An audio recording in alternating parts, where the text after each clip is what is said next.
ఎవరు రాయగలరు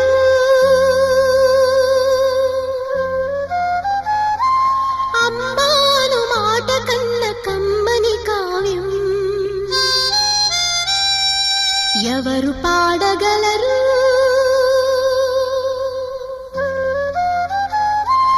అమ్మ అనురాగం కన్న